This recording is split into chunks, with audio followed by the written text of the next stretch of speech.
She laughed loud enough for the entire café to hear. Look what karma did to you, Ishaan. You should have married rich instead of dreaming.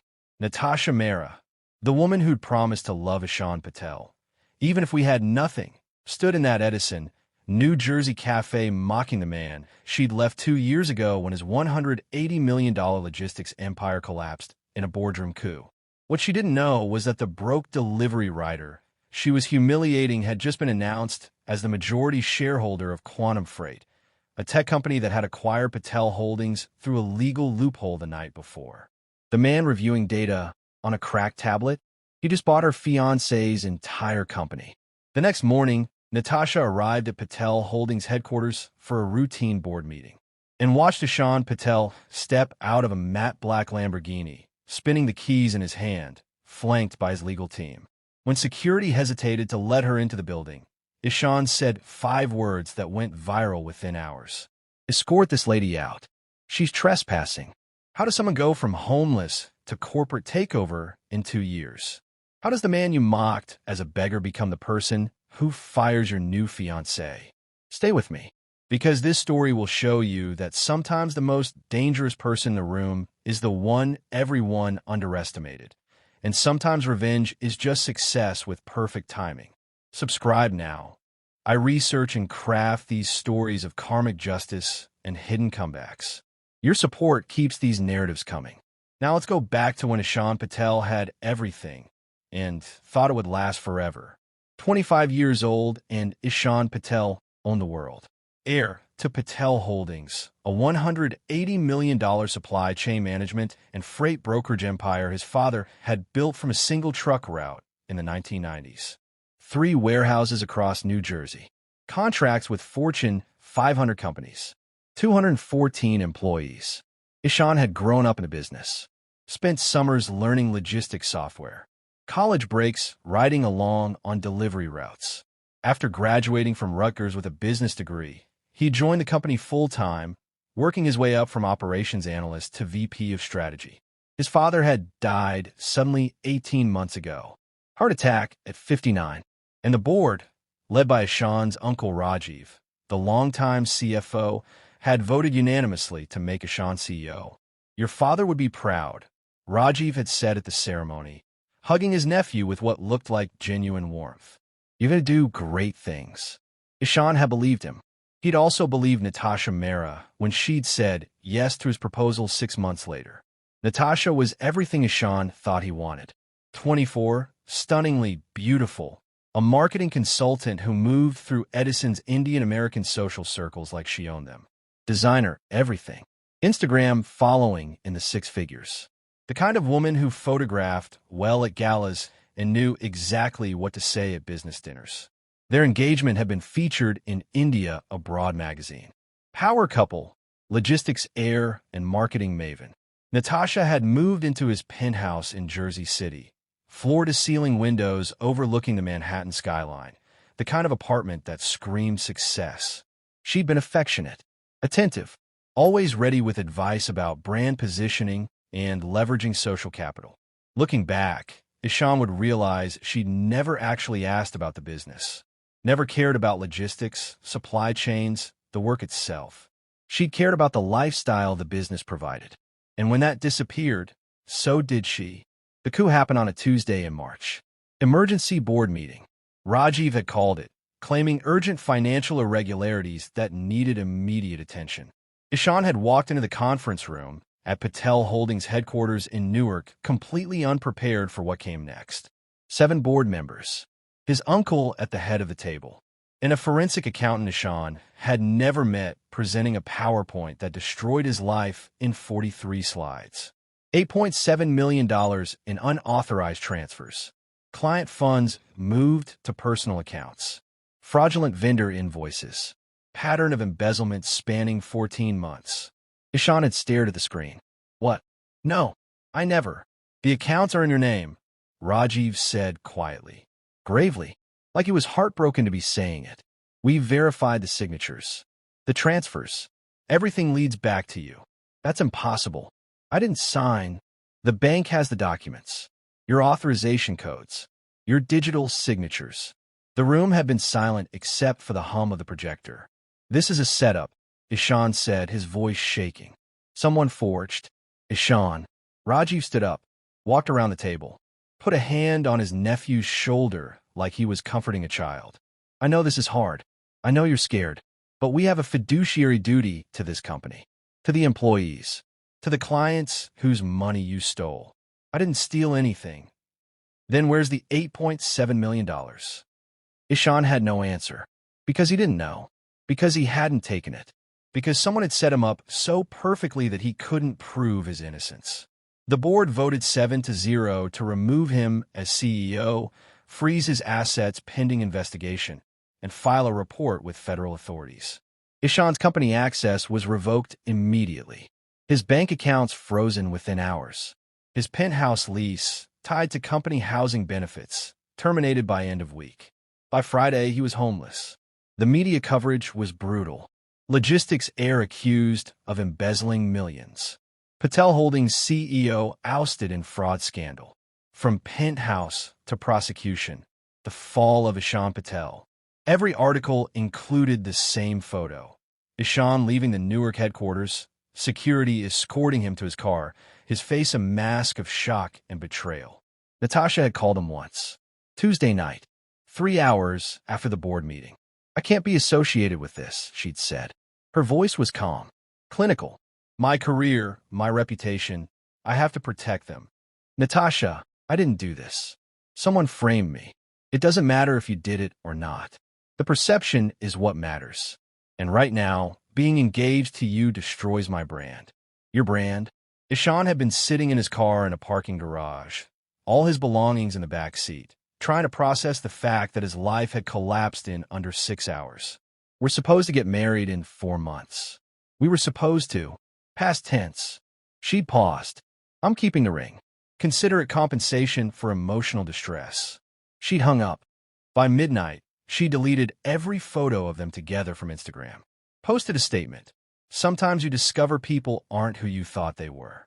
Grateful to be moving forward into a healthier chapter." Folded hand sparkles. The comments had been merciless. "Dodged a bullet, girl. Smart move protecting yourself. Never trust a man who can't manage money." Ishaan had turned off his phone.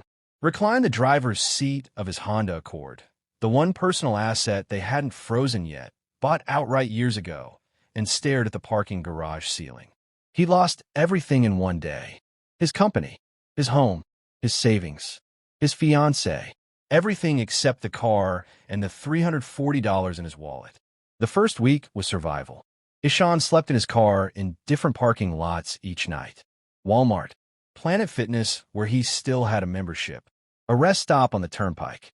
He sold his Rolex, the one his father had given him when he graduated college, to a pawn shop in Patterson for $1,800. It was worth 10 times that, but he needed cash immediately. He tried calling lawyers, but litigation required retainers he couldn't afford. And every firm he contacted said the same thing. "The evidence is substantial. Even if you're innocent, defending this could take years and hundreds of thousands of dollars." He tried reaching out to former colleagues, business associates, people he'd thought were friends. Most didn't return his calls. The ones who did said versions of the same thing. "I believe you, man, but I can't get involved. My reputation, my job, I have a family to protect." By week 2, Ishaan understood the truth. When you fall alone. Week 3, he got a job washing dishes at an Indian restaurant in Edison. The owner, an older man named Mr. Gupta, didn't ask questions. Just said, "You show up, you work, I pay cash. $12 an hour. 5 nights a week." Ishaan took it. He'd gone from running a $180 million company to washing curry pots for $60 a night. From a penthouse with skyline views to sleeping in a car that smelled like grease and desperation. But at least he could eat. At least he had a place to shower at the gym. At least he wasn't completely invisible. One night, after his shift, Mr. Gupta had brought him chai and sat down at the staff table. "You're educated," he'd said. "Not a question. An observation. I can tell by how you talk. By how you hold yourself." Ishaan had shrugged. Education doesn't matter when no one believes you. What happened? And Ishaan had told him. Everything. The coup, the fraud, the board, Natasha, the frozen assets, and the lawyers who wouldn't take his case. Mr. Gupta had listened without interrupting. When Ishaan finished, the old man had said something that changed everything. They took your company. They didn't take your mind. Ishaan had looked up. Your uncle stole your business because he was afraid of you. Afraid you'd see what he was doing. Afraid you'd be better than him. Mr. Gupta had leaned forward. So don't waste time trying to get back what he took. Build something better. Something he can't touch. That night, sitting in his car in the restaurant parking lot, Ishaan had pulled out a notebook, one of the few possessions he'd grabbed when they'd kicked him out of the penthouse. And he'd started writing. Not a plan for revenge. Not yet. A plan for resurrection. Family. Have you ever lost everything and discovered that rock bottom is just a foundation for rebuilding? Have you watched someone betray you and realized the only revenge that matters is becoming someone they can't destroy? Drop a comment, because what happens next will show you that sometimes the greatest power move is disappearing until you're unstoppable. Ready for Chapter 2? Comment, rise, and I'll show you exactly how Ishaan went from washing dishes to owning the company that destroyed him. Ishaan met Karen Desai at a coffee shop in Edison 3 months after losing everything. Karen was 23, a computer science dropout from Stevens Institute of Technology who'd left school to build software. He was sitting 2 tables over from Ishaan, hunched over a laptop covered in stickers, muttering to himself about API endpoints and machine learning models. Ishaan had been there filling out job applications on a library laptop, trying to find work that paid more than $12 an hour. But he kept glancing at Karen's screen, recognizing code structure, understanding the logistics algorithm the kid was trying to debug. Finally, he'd leaned over. Your route optimization is bottlenecking at the geocoding layer. You're making too many API calls. Cache the coordinates and batch process. Karen had looked up, startled. You code? I ran a logistics company. Had to understand the systems. Had to. Long story. Karen had closed his laptop. I've got time. They talked for 3 hours. Karen was building freight tracking software, real-time logistics visualization for small trucking companies that couldn't afford enterprise systems. He had the technical skills, but zero business experience and no funding.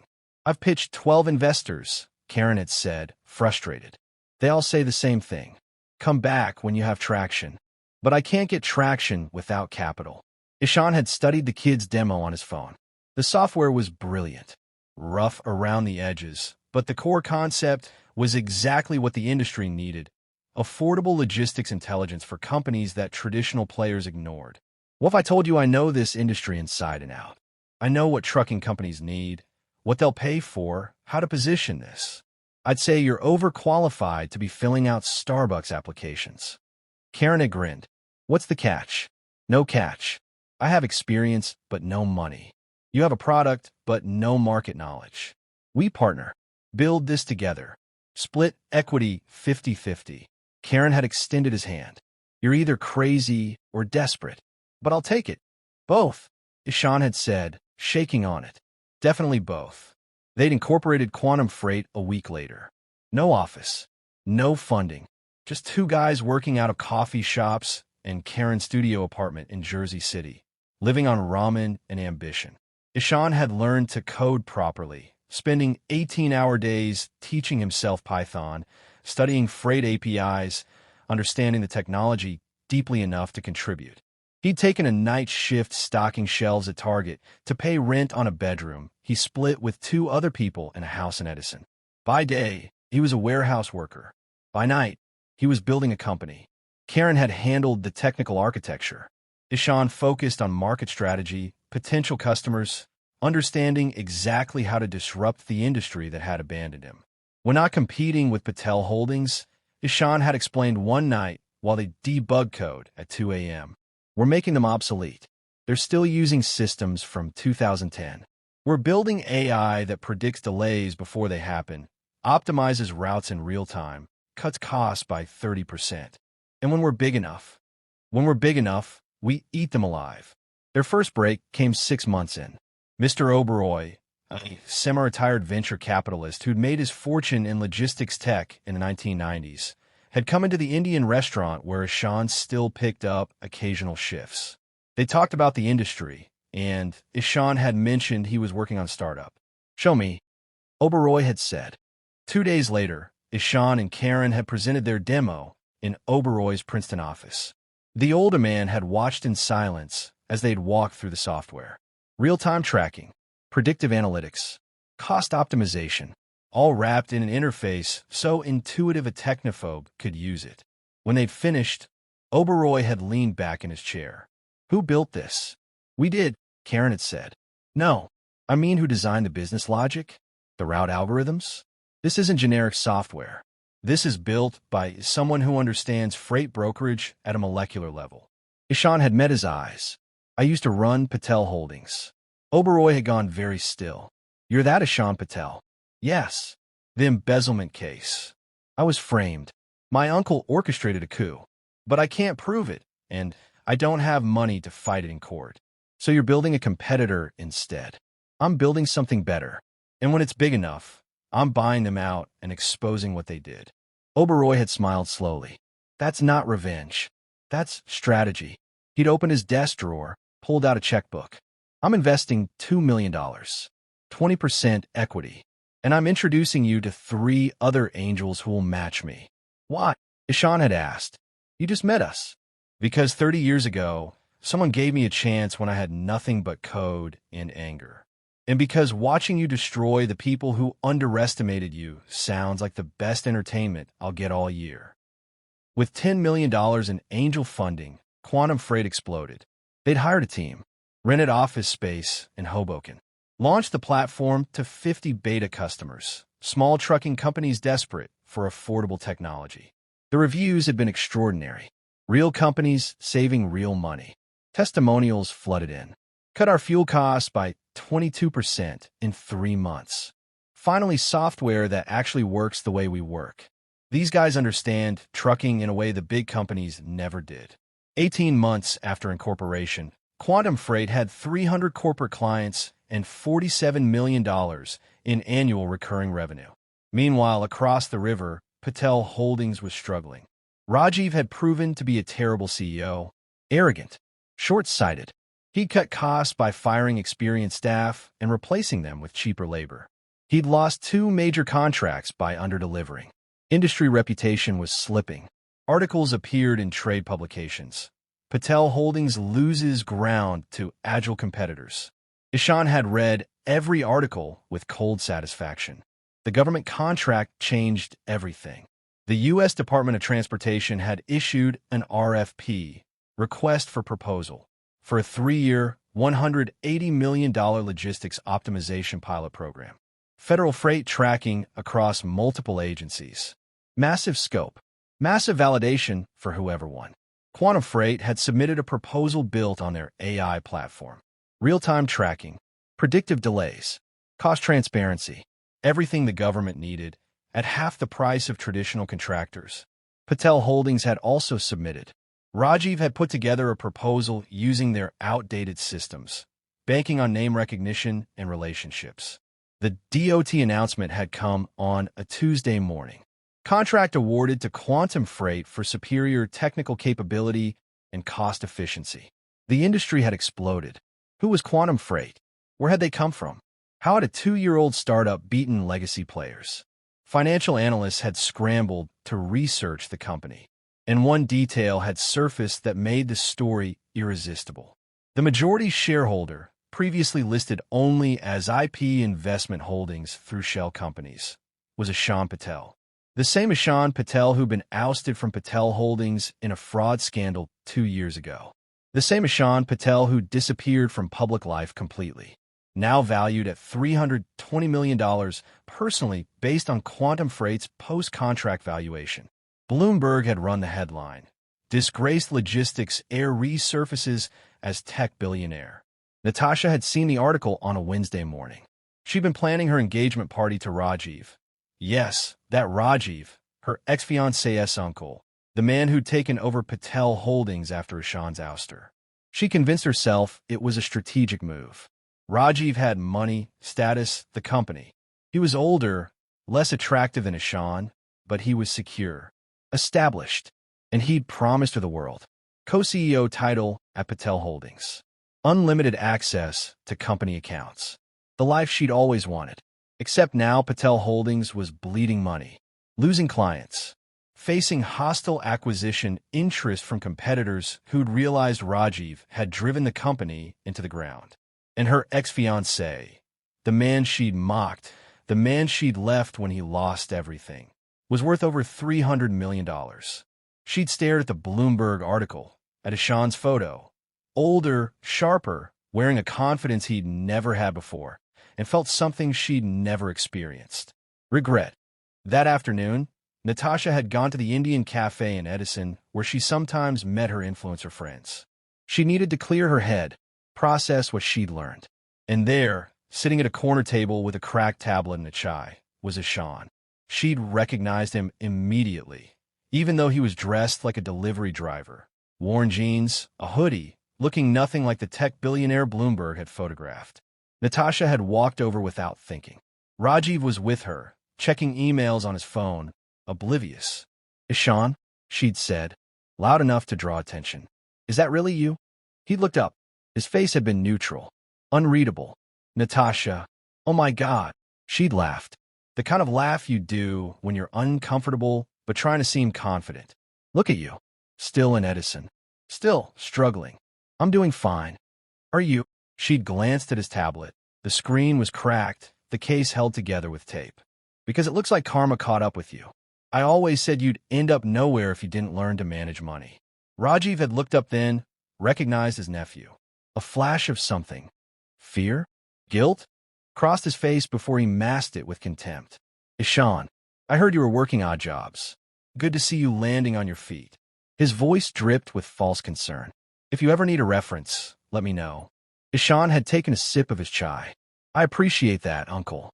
But I'm covered." "Are you?" Natasha had leaned in, performing for the cafe audience, now watching their exchange.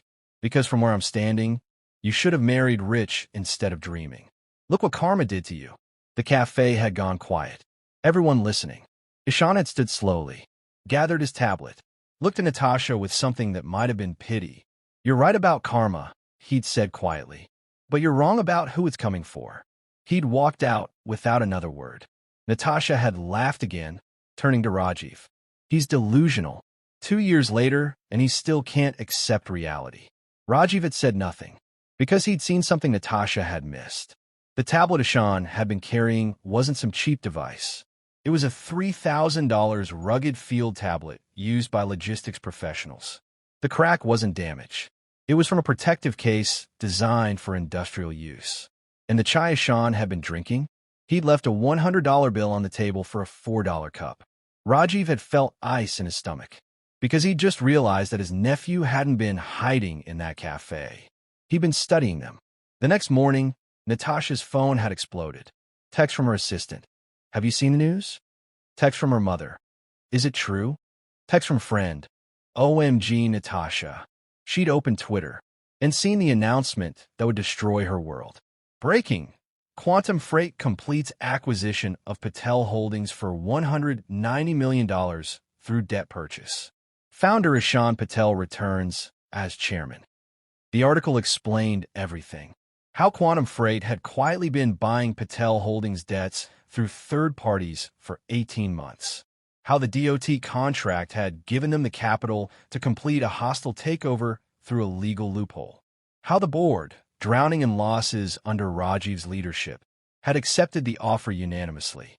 Effective immediately, Ishaan Patel controlled the company his uncle had stolen, and he was cleaning house. Family, pause here. Have you ever watched someone underestimate the wrong person and pay for it with everything they had? Have you seen karma arrive, not with chaos, but with corporate paperwork? Drop a comment about patience and strategy, because what happens next will show you that sometimes revenge is just success delivered with perfect timing. Ready for the final act? Comment justice, and I'll show you exactly what happened when Ishaan showed up at headquarters with his Lamborghini and his lawyers. The matte black Lamborghini Huracan pulled up to Patel Holdings headquarters at 8:47 a.m. The building was in Newark, 3 stories of glass and steel that Ishaan's father had commissioned 20 years ago. The sign out front still read, Patel Holdings, building tomorrow's supply chain. Except now, tomorrow belonged to someone else. Ishaan stepped out of the car wearing a charcoal Tom Ford suit, flanked by 2 attorneys from the firm that had structured the acquisition. Behind them, a second car arrived, Mr. Oberoi and Karen, there to witness the moment. Employees arriving for work stopped and stared, whispered, pulled out phones, because everyone had read the news. Everyone knew what was happening today. The exiled heir was coming home, and heads were going to roll. Inside, Natasha was in a panic. She'd arrived 30 minutes early, trying to get to Rajiv before the transition meeting, trying to figure out if her co-CEO title, a vanity role Rajiv had given her that came with a paycheck but no actual authority, would survive the acquisition. She tried calling Rajiv 17 times since the news broke. He hadn't answered. Now, she stood in the lobby, watching through the glass doors as Ishaan approached, and felt her stomach drop. He looked nothing like the man she'd left 2 years ago. The uncertainty was gone. The softness, the eagerness to please that she'd found so easy to manipulate. This man moved like he owned the world, because technically he did, at least this part of it. The security guard at the front desk, Miguel, who'd been there for 15 years, recognized Ishaan immediately. Mr. Patel. Miguel stood up, visibly emotional.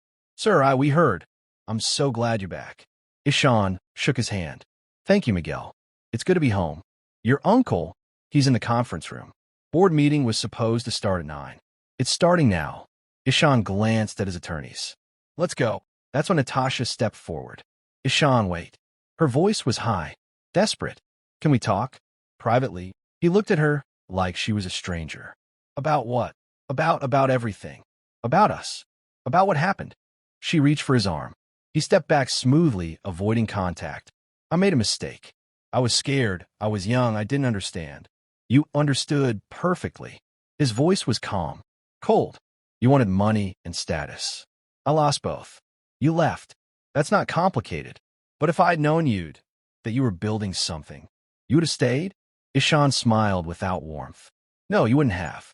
Because when I was building it, I was sleeping in my car and washing dishes for cash. You would have been just as disgusted then as you were the day you left. Natasha's eyes filled with tears, the kind she could produce on demand for Instagram stories about vulnerability. I still love you. I never stopped. Stop. He held up a hand. You don't love me. You love what you think I can give you. And the answer is nothing. You're not getting anything from me. Not my time. Not my attention. Not even my anger. You're just nothing. He walked past her toward the elevator. Natasha stood there, mascara starting to run, surrounded by employees who'd witnessed the entire exchange. Several were recording on their phones. By noon, the video would have 4 million views. The conference room on the 3rd floor was full. Rajiv sat at the head of the table, the same seat where he'd orchestrated Ishaan's downfall 2 years ago. But now he looked smaller, older, his suit expensive but rumpled like he'd slept in it. The board members sat silently. They knew what was coming. They'd signed the acquisition documents. They'd accepted Quantum Freight's offer because Rajiv had driven the company so far into debt that bankruptcy was the only alternative. When Ishaan walked in, Rajiv didn't stand, didn't acknowledge him, just stared at the table. Gentlemen, Ishaan said, taking the seat directly across from his uncle. Thank you for being here. I know this transition has been sudden, so I'll be brief. He opened a folder. Effective immediately, Rajiv Patel is removed as CEO. His employment is terminated for cause, financial mismanagement, breach of fiduciary duty, and a pattern of decisions that cost this company $67 million over 24 months. Rajiv finally looked up. You can't. I can. I own 62% of this company as of 9 a.m. this morning. The board voted to accept my restructuring plan. You're out. This is revenge. This is business. Ishaan slid a document across the table. That's your severance package. 3-month salary. Continuation of health benefits for 6 months. A pension equal to what our other executives receive based on years of service. It's more than you gave the people you fired to cut costs. Rajiv stared at the paper. You're giving me severance? I'm giving you what's legally required. Not because you deserve it. Because I'm not you. The room was silent. I could destroy you, Ishaan continued, his voice quiet but carrying. I could prosecute you for the fraud you framed me with. I have evidence now. Forensic accountants who trace the money you actually stole through shell companies in my name. I could put you in prison. Rajiv's face had gone gray. But I'm not going to do that. Because Priya Annie, your wife, my father's sister, doesn't deserve that. Because your kids don't deserve to watch their father get arrested. Because destroying you doesn't rebuild what you broke. Ishaan stood. Sign the severance agreement. Clean out your office today. And walk away knowing that the only reason you're not in handcuffs is because I chose mercy over justice. He turned to the board. As for the rest of you, anyone who wants to stay under new leadership, we're meeting tomorrow at 10 a.m. to discuss restructuring. Anyone who wants to resign, I'll accept letters effective immediately with standard severance. This company is going to run differently now, with integrity. If that doesn't work for you, leave. No one moved. No one spoke. Ishaan walked out of the conference room, his attorneys following. Behind him, Rajiv sat staring at the severance papers, understanding for the first time that his nephew had become someone he could never manipulate again. By the time Ishaan reached the lobby, a crowd had gathered outside. News crews, paparazzi, industry reporters. Word had spread that Ishaan Patel was taking back his company, and everyone wanted the shot. Natasha was standing near the entrance, crying openly now, blocked by security from leaving until the scene outside calmed down. Ishaan paused near the doors. Turned back to her. You said I should have married rich instead of dreaming, he said quietly. Just loud enough for her to hear. But here's what you never understood. I was never dreaming about money. I was dreaming about building something that mattered. The money was just proof that it worked. Ishaan, please. You want to know the saddest part? He looked at her like he was seeing her clearly for the first time. When I lost everything, I found out who I actually was. Who my real friends were. What I was actually capable of without the safety net. He gestured to the building around them. This company? I don't even care about it. It's a trophy. A symbol. What I care about is quantum freight. The thing we built from nothing that actually innovates, that actually serves customers instead of extracting from them. Then why did you buy this place? Because my father built this. And watching your fiancé destroy it while pretending it was in my name. Ishaan's jaw tightened. That I couldn't allow. So I bought it. Fixed it. And now I'm moving on. He turned to Miguel at the security desk. Miguel, Ms. Mehra is not an employee of this company. She has no role, no title, and no business being here. If she shows up again, she's trespassing. Miguel nodded slowly. Understood, sir. Natasha's face crumbled. You can't. I work here. You never worked here. You had a fake title and a paycheck as a favor to Rajiv. Both are terminated as of today. Ishaan pulled out his phone, showed her a screenshot of her Instagram from yesterday. According to your social media, you're a lifestyle influencer and marketing consultant. Go consult. Go influence. Just do it somewhere else. He nodded to security. Please escort Ms. Mehra out through the service entrance. Away from the cameras. She doesn't get the public humiliation. She just gets to leave. Outside, Ishaan walked toward his Lamborghini through a sea of flashing cameras. A reporter shoved a microphone toward him. Mr. Patel, how does it feel to take back the company that destroyed you? Ishaan stopped. Smiled. I didn't take it back. I bought it. There's a difference. What about the fraud charges from 2 years ago? Are you pursuing legal action against your uncle? The only action I'm pursuing is building better companies. What happened 2 years ago was a lesson. Expensive, painful, but valuable. I learned who to trust. I learned what I'm capable of. I learned that sometimes losing everything is the best thing that can happen to you. What's next for you? Quantum Freight just won a federal contract. We're expanding to the West Coast. We're hiring 300 people. That's next. He gestured to Patel Holdings. This is the past. I'm just making sure it has a future before I move on. He got into the Lamborghini. The door lifted up with that distinctive scissor motion, cameras capturing every angle. Karen was waiting in the passenger seat. That was the most expensive screw you in logistics history. Worth every dollar, Ishaan said, starting the engine. Where to now? Edison. That café where Natasha mocked me yesterday. Ishaan pulled into traffic. I want to buy chai from the new vendor who took over the stall outside. Guy works 16-hour days trying to build a business. Remind me of someone. They'd driven past the cafe 20 minutes later. Ishaan parked across the street, walked over to the chai stall where a young guy, maybe 20, was serving customers from a cart. "One chai, please." The vendor prepared it quickly. $4. Ishaan handed him a $100 bill. "Keep the change." The kid's eyes went wide. "Sir, I can't. This is too much. You're out here every day, right? Rain or shine. Building something." "Yes, sir. Saving up to open a small restaurant. My father's recipes." "Then take the money. Invest it in your dream." Ishaan took the chai. "And remember, people will judge you by what you look like right now. By this cart, and this corner, and these clothes. But what you're building is bigger than what they see. Don't let them make you small." The vendor nodded, clutching the money like it was a lottery ticket. "Thank you, sir. God bless you." Ishaan walked back to his car, Karen following. "You know that kid has no idea who you are, right?" Karen said. "Good. That's the point." Ishaan leaned against the Lamborghini, sipping his chai, looking at the cafe where he'd been humiliated less than 24 hours ago. This time yesterday, Natasha was laughing at me in there, telling me I should have married rich instead of dreaming. And now she's unemployed and engaged to a man I just fired. Now her entire social media following watched her get rejected on video. Now she knows exactly what it feels like to lose everything because you chose the wrong person. That's cold. That's karma. Ishaan finished his chai. Set the cup down. I didn't humiliate her publicly. I didn't sue Rajiv into bankruptcy. I didn't destroy anyone the way they destroyed me. Then what did you do? I won. Ishaan got back in the car. I built something better than what they stole. I became someone they couldn't touch. And I made sure that every single time they Google their own names for the rest of their lives, my name shows up right above theirs. He started the engine. The Lamborghini roared to life. That's the richest revenge there is. Success so loud they can't ignore it. And mercy so visible they know I chose not to destroy them.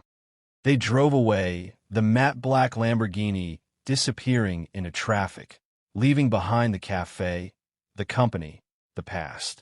3 months later, Quantum Freight opened offices in Los Angeles, Chicago, and Atlanta. Patel Holdings, now restructured under new leadership, became a subsidiary focused on traditional freight brokerage while Quantum handled the tech side. Profitable again, ethical again, run by people who actually understood logistics. Ishaan divided his time between companies, but everyone knew where his heart was, building the future, not managing the past. Mr. Oberoi called him one afternoon. "I saw Rajiv at a conference. He looks smaller. He's smaller. He's working as a consultant now. Middle management salary. No authority. Do you feel vindicated?" Ishaan thought about it. "I feel free. There's a difference." "And the fiancée, Natasha? I heard she's dating a finance bro in Manhattan, posting about new beginnings every other day. Good for her. I hope she finds whatever she's looking for." "You don't care." I stopped caring the day I realized she was never the villain in my story. She was just the person who taught me that love based on status isn't love at all. Ishaan looked out his office window at the Manhattan skyline. The same view he'd had from his old penthouse, except now he'd earned it twice. The real villain was me thinking I needed external validation to prove I was worth something. And now I know what I'm worth. Not in dollars. In work. In the people I've helped. In the company I built when everyone counted me out. He smiled. Turns out the best revenge is just becoming the person they didn't believe you could be. Family. Let me leave you with this. The woman who mocked her ex as a beggar watched him by her fiancé's company. The uncle who framed his nephew lost everything to the man he underestimated. The gold digger who measured love and money learned that fortune hides behind humility, and the richest man in the room is often the one nobody notices. This story teaches us that sometimes losing everything is the beginning, not the end. That people who judge you by your lowest moment don't deserve to witness your highest. That revenge isn't about destruction. It's about becoming so successful that their betrayal becomes the footnote in your origin story. Ishaan didn't win by destroying Rajiv and Natasha. He won by building something better than what they stole, by choosing mercy over vengeance, and by understanding that the best way to defeat people who underestimated you is to become someone they can't. If this story moved you, if it made you think about what real success looks like and who deserves your energy, hit that like button. If you believe in quiet revenge and loud success, comment Rise below. And if you want more stories about people who rebuilt from nothing and won everything, subscribe. I spend hours researching and crafting these narratives. Every like, comment, and subscription tells me you believe in second chances earned through work, not luck. Remember, never measure someone by their current circumstances. Measure them by their resilience. Because the person washing dishes today might own the restaurant tomorrow. The person sleeping in their car might drive a Lamborghini next year. And the person you mock might be the one signing your termination papers. Until next time, family, keep building, keep rising, and keep remembering. Humility built what pride destroyed. Stay blessed. Stay resilient.